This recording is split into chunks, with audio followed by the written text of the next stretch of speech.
So I'm delighted to be joined this morning by Aoife Lenox, who's a coach and trainer. And Aoife has developed a particular niche around working with introverts. And you've developed a brand, I know, in the coaching area inside strategies. If anyone wants at the end of this podcast to find out a little bit more about that, there's plenty of information there. Aoife, could I start by asking you what exactly defines an introvert, and what are the unique challenges that they have? Yeah, and that's the big question. And I find a lot of people actually don't know. And I didn't know myself until a few years ago. So I suppose it really comes down to two main areas. The first is how we process our information. So what they've found is they've actually been able to do MRIs now of introvert brains and extrovert brains, and they've been able to compare how we process information. And as introverts, our neural pathways are actually different. And so when we process something, it goes through long-term memory, planning, and this is why we tend to, think deeper about things. It takes us longer to process information. We need more time to think, right?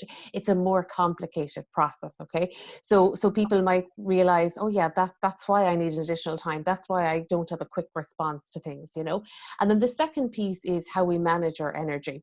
And introverts will often find that they get really overstimulated with a lot of social contact, right? A lot of people interaction, and they need to have that time to recharge, really, whereas extroverts tend to sort of feed off that energy. Like over the past few months of lockdown, a lot of extroverts are just dying to get back out interacting with people, but a lot of introverts have actually been quite happy to work at home, and we're very social and we enjoy people, but we just need a little bit more of a balanced approach. So it's really all to do with the chemical dopamine and how we kind of interact with them. So they're the two main areas that I would say, if somebody's thinking, am I an introvert or not, that they could look at.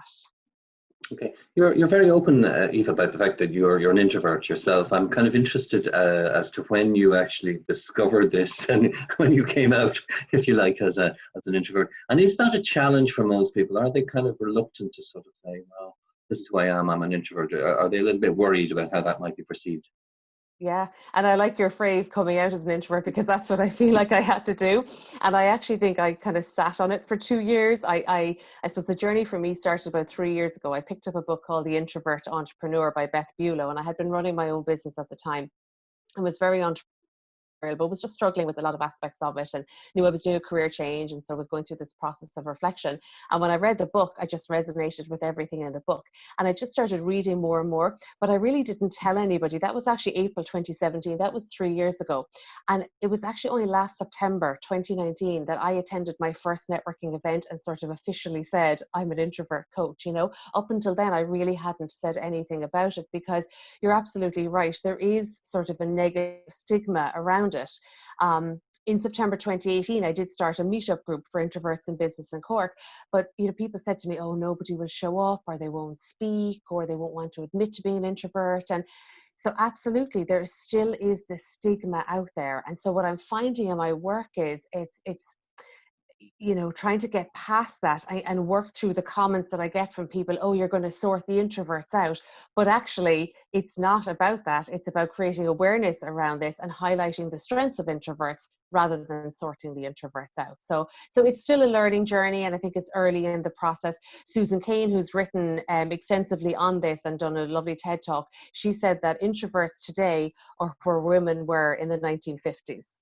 And there's still kind of a stigma placed in a box and maybe an expectation of them. And, when we think about success and leadership, we don't necessarily associate introverts with that. So, yeah, so you're right. I suppose specifically at the professional world, I imagine introverts in general would have challenges in a workplace environment, and the narrative there isn't always very positive for them. And we don't tend to hear about introvert CEOs, for example. Yeah, absolutely. And yet, Mark Zuckerberg, Bill Gates, so many more are really successful. J.K. Rowling, like, they're all the names that are thrown out really regularly. And there are so many introverts that have been successful because they have followed, I suppose, their passion, tapped into their creative skills.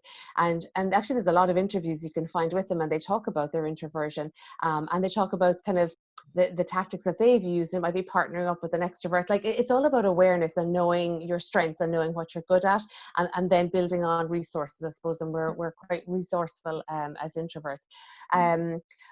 You're right, but I think there's a real opportunity here for introverts in terms of the future work and the type of skills that employers and organizations are looking for. We're very creative, we're very analytical, very resourceful, we can work very independently, and I think that has been proved as well over the past few months in terms of remote work, and that introverts can be really good at kind of empowering themselves and self-motivation because we're quite introspective. But there does need to be a bit of a transition in organizations and a bit of shift in perspective in terms of how we view introverts and view them within the organization. Like there's research that says that leaders, 96% of leaders are either extroverted or display extroverted characteristics. So we have this culture at the top of organizations where you either are an extrovert or you feel like you need to act like an extrovert in order to be successful. Loudership is a term that's used, right? This sort of loud leadership, really aggressive, assertive sort of style. But there's a whole body of research that shows that's actually not the most effective way to lead, and there's quieter approaches of leading that introverts are really good at. But I suppose where I focus my work is on a few different areas. It's kind of supporting the introverts individually and then creating awareness.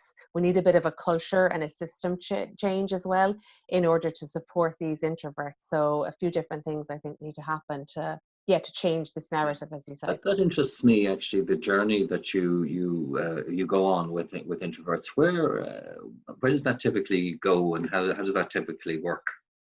Yeah, and it always depends on what the client wants. So for some people, it's to develop assertiveness skills. Others, it's confidence. Because if you're an introvert and you've grown up in an extroverted culture, which we have, you can often feel like you're not good enough. You have to change. So certainly, introverts can struggle with confidence levels and feeling like they need to change.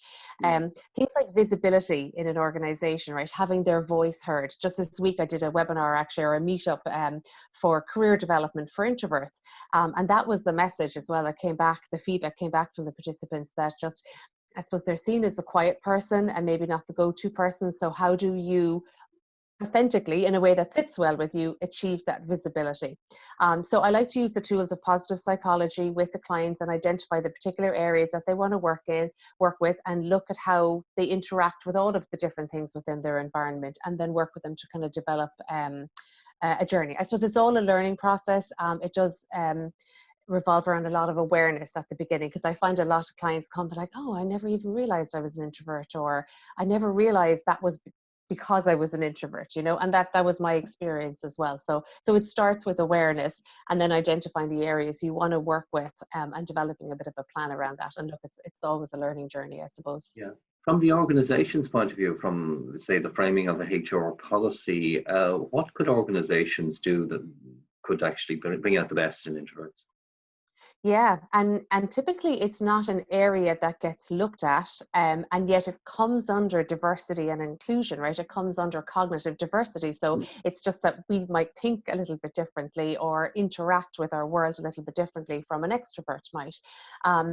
So I think it's fair to say that it should come under that, first of all. So I think organizations can look at their overall culture and look, is it very extroverted? Is there a certain type of personality that dominates, and a certain type of approach that's, I suppose, rewarded maybe in a way?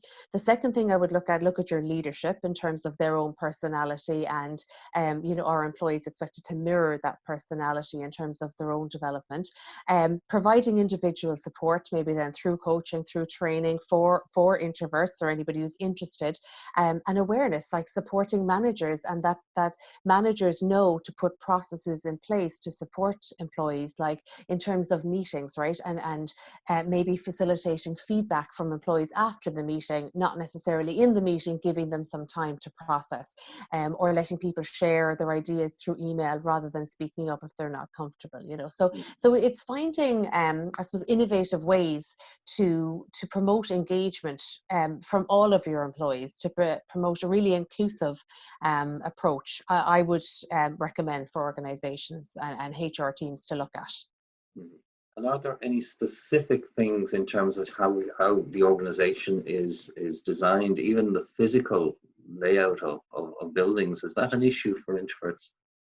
Yeah, and how interesting is it now as we go back to some physical office space and social distancing is a requirement, and they're actually looking at bringing back in cubicles, separating desks, and putting this distance between people, and actually that's very I suppose, a very introvert friendly work environment where we can get overstimulated. 70% of introverts are what they call highly sensitive people. So it means they take in a lot from their environment. So sensitive to sound, to smells, to even visual lights, everything, right?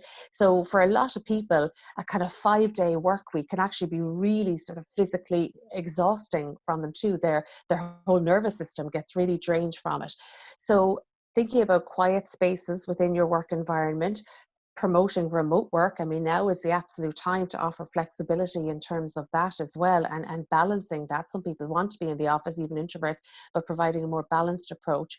And then in terms of, giving staff uninterrupted time, like introverts, we like to, I suppose, dive deep into our work and have a lot of uninterrupted time, and we can find it hard to get back to our work again. Whereas extroverts, because they like to talk things out, to think them through, they can be more prone to just chatting and talking, whereas we need a lot of that quiet or uninterrupted time. So things like that. And I would say, ask your employees, get feedback from them. What do they need? And then be open to looking at the changes in your environment. And now is the ideal time as organizations look to, how do we create a safe, healthy working environment, and then you can make it more introvert friendly at the same time. Hmm. The narrative, I think, around introverts traditionally wasn't very, very positive, but I think that's changing, and we're seeing that coming through in the literature from people like Susan Cain that I know you reference in your work. And I'm wondering, are there skills there, unique skills that introverts can bring to the world of management? I'm thinking about sensitivity and empathy and those kind of really strong soft skills, if you like. Is this a time for the introverts to shine? Yeah, absolutely. I think on a couple of different levels, I think we have so many problems that we want and challenges that we want to tackle in our world, that a more quieter leadership style, I think, is really suitable for that. And a huge part of that is listening. Introverts often get branded as poor communicators, but actually listening is the most important part of communication, and they're really good at that. Empathy, sensitivity, all that you mentioned there. And then the other piece of it is kind of in terms of the types of jobs that we'll be looking at. And a lot of the mundane jobs will be automated, and so you need people who are very creative, who are very analytical, and in terms of I suppose, thinking ahead to the future and the jobs that organizations will be creating, they're actually really built on introvert strengths, and I think it will be a time for us to shine.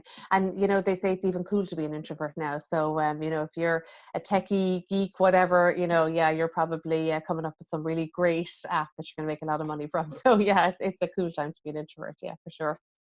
Introverts, your time has come. Aoife, Yeah. it's been an absolute pleasure talking to you. If people want to find out more about your work, they can find you, I guess, on LinkedIn, and you also Yep. have a website, Inside Strategies. Strategies.ie. Yeah, Thank you very much, that's Aoife. great. Thanks so much, Frank. Appreciate it.